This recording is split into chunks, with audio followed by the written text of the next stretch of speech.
Hello friends, नमस्कार। स्वागत है आप सभी का MSSSC नोट्स में। दोस्तों, अब आप हमें अनअकैडमी पे भी फॉलो कर सकते हैं। इसके लिए आप अनअकैडमी का लर्निंग ऐप प्ले स्टोर से इंस्टॉल कर लेंगे तो आपको हमारे द्वारा दिए गए कोर्सेज़ के वीडियो आसानी से प्राप्त हो जाएंगे। डिस्क्रिप्शन बॉक्स में लिंक भी दिए गए हैं, आप देखेंगे आपको यहाँ पर कोर्सेज से रिलेटेड सारे वीडियोज़ दिए गए हैं जिसे कि आप फ्री ऑफ कॉस्ट देख सकते हैं। तो आप हमें अनअकैडमी पर फॉलो ज़रूर कर लीजिए। दोस्तों, आज का हमारा जो टॉपिक है हिंदी भाषा के, आज हमने इसमें टॉप 30 वेरी इंपॉर्टेंट क्वेश्चंस को सिलेक्ट किया हुआ है। तो आप सभी इन प्रश्नों को ध्यान से देखिए और इन सभी के प्रश्नों को जवाब देने का प्रयास कीजिए और देखिए कि आप सभी के 30 में से कितने प्रश्न आ सकते हैं। तो चलिए शुरू करते हैं। वीडियो अच्छा लगे तो वीडियो को लाइक ज़रूर करें। तो पहला प्रश्न है आपका, महादेवी वर्मा की रचना नहीं है। इसमें से कौन सी एक रचना है जो कि महादेवी वर्मा जी की नहीं है? आपके सामने 4 ऑप्शन हैं, यामा, निहार, रश्मि या लोकायतन। सही उत्तर क्या होगा? तो इसका सही उत्तर है आपका दोस्तों, जी हाँ, लोकायतन। लोकायतन जो है सुमित्रा नंदन पंत जी की रचना है। बाकी यामा, निहार और रश्मि ये सभी क्या है, आपकी महादेवी वर्मा जी की रचना है। ओके। रामधारी सिंह दिनकर की रचना नहीं है। तो आपके सामने इस तरह से 4 ऑप्शन है, बताना है इसमें से भी कौन सी रचना जो है रामधारी सिंह दिनकर जी की नहीं है। उर्वशी, रेणुका, रश्मि रसी या फिर स्वर्णधूली। तो सही उत्तर क्या हो जाएगा? यहाँ पे भी आपका ऑप्शन डी यानी स्वर्णधूली। स्वर्णधूली भी आपकी सुमित्रा नंदन पंत जी की है और बाकी उर्वशी, रेणुका, रश्मि रसी सभी जो है आपकी रामधारी सिंह दिनकर जी की रचना है। अगला है कि हरि पद कोमल कमल से इस पद में कौन सा अलंकार होगा? आप सभी इसका जवाब जल्दी से कमेंट करके बताएं। उपमा, रूपक, प्रतीप या उत्प्रेक्षा। सही उत्तर क्या होगा दोस्तों इसका? जी हाँ, ऑप्शन नंबर यहाँ पे ए हो जाएगा यानी उपमा। ठीक है। नेक्स्ट क्वेश्चन देखते हैं कि आपका रामचरितमानस की रचना किसने की है या किस भाषा में की गई है? तो ये भी प्रश्न पूछ सकता है। अवधी में, ब्रजभाषा में, भोजपुरी में या फिर मैथिली में? तो रामचरितमानस की जो रचना है वो आपकी अवधी भाषा में की गई है। ठीक है। ऑप्शन नंबर 4 का ऑप्शन ए होगा। निम्नलिखित में से रीतकालीन कवि कौन है? तो इनमें से कौन जो है रीतकालीन कवि है? मीराबाई हैं, सूरदास, नाभादास या फिर बिहारी लाल जी? तो सही आंसर क्या है? बिहारी लाल जी जो है आपके रीतकालीन कवि के रूप में जाने जाते हैं। अगला है, निम्नलिखित में से सममात्रिक छंद कौन सा है? दोहा, सोरठा, चौपाई या फिर बरवे? तो सममात्रिक छंद इनमें से कौन सा है? तो जल्दी से आप सभी को कमेंट करके बताना है। तो यहाँ पे ऑप्शन सी यानी चौपाई। चौपाई बिल्कुल सही है। चौपाई क्या है आपका? सममात्रिक है जिसमें मात्राएं क्या हो, समान हो। निम्नलिखित में से अभिज्ञ का विलोम क्या होता है? तो अल्पज्ञ, सर्वज्ञ, अनभिज्ञ या भिज्ञ? सही उत्तर क्या है? अनभिज्ञ। अनभिज्ञ जो होता है वह भिज्ञ क्या विलोम होता है। भाषा का प्रारंभ किससे होता है? शब्द से, ध्वनि से, अर्थ से या स्वरूप से? तो भाषा दोस्तों जो प्रारंभ होता है इसका, ये होता है आपका ध्वनि से। अगला है कि किस भाषा हिंदी किस भाषा परिवार की भाषा है? तो ये भी इम्पोर्टेंट क्वेश्चन है। हिंदी किस भाषा परिवार की भाषा है? एकाक्षरी, द्रविड़, भारोपीय या समेकित? तो सही उत्तर होगा आपका, जी हाँ, हिंदी भाषा जो है आपका भारोपीय। ठीक है, यहाँ पे भारोपीय ऑप्शन सी सही है। 9 का ऑप्शन सी। नेक्स्ट है, निम्नलिखित में से मूर्धन्य व्यंजन कौन कौन से हैं? मूर्धन्य व्यंजन कौन कौन सा है? प, फ, ब, भ, क, ख, ग, घ, ट, ठ, ड, ढ या त, थ, द, ध। तो मूर्धन्य व्यंजन की बात करें तो बिल्कुल जहाँ पे आपके जो उच्चारण करते समय जीभ जो होती है मुड़ के आती है, आवाज़ उस प्रकार से निकलती है, तो 10 का राइट आंसर ऑप्शन सी होगा, ट, ठ, ड और ढ। कविता शिक्षण में मौन पाठन वर्जित होता है। क्यों मौन पाठन वर्जित होता है? यदि आप किसी को कविता शिक्षण करा रहे हैं तो वहाँ पे मौन पाठ वर्जित होता है।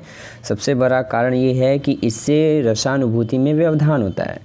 कविता जब आप पढ़ते हैं तो उसमें रसानुभूति का होना बहुत ही आवश्यक है, इसलिए ऑप्शन सी यहाँ पे सही हो जाएगा। पढ़ने को दैनिक जीवन की ज़रूरतों से जोड़ना, यह किस भाषाई कौशल का उद्देश्य है? जैसे पढ़ते हैं आप दैनिक जीवन में, तो अगर आप किस भाषाई कौशल से आप इसे जोड़ते हैं पढ़ने को, तो ये आपका होता है दोस्तों पठन कौशल से। पठन कौशल ये आपका पढ़ने का कौशल है, सीधी सी बात है। लिखने पढ़ने में कौन सा समास है?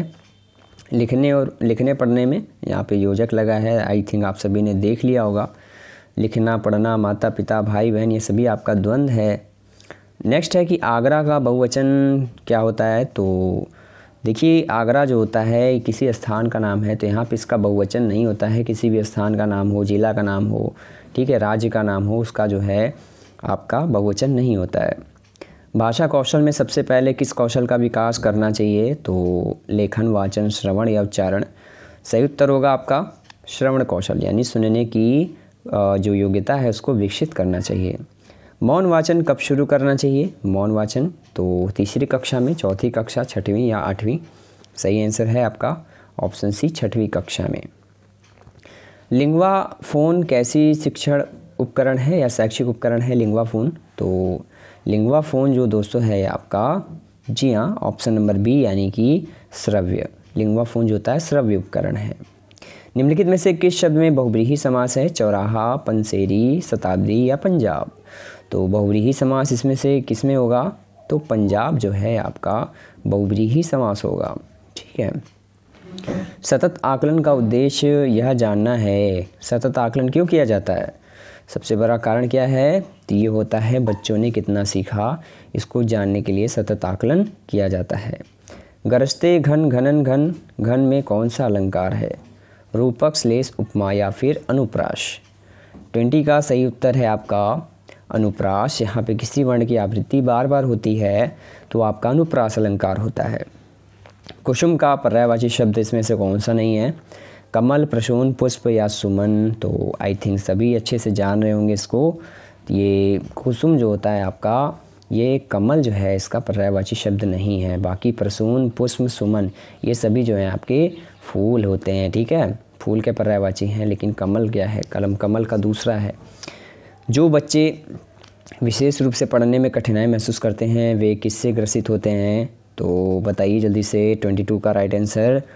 तो ये होते हैं आपके डिसलेक्सिया से, यानी पढ़ने की अक्षमता।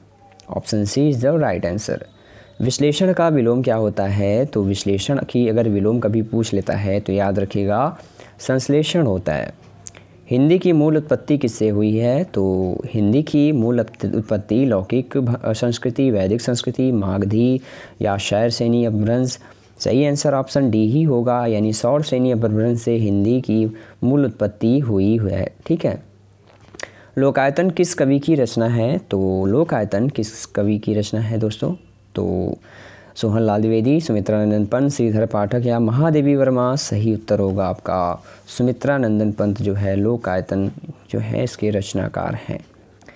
हिंदी का प्रथम महाकाव्य कौन सा है। पद्मावत, पृथ्वीराज रासो, रामचरितमानस या रामचंद्रिका।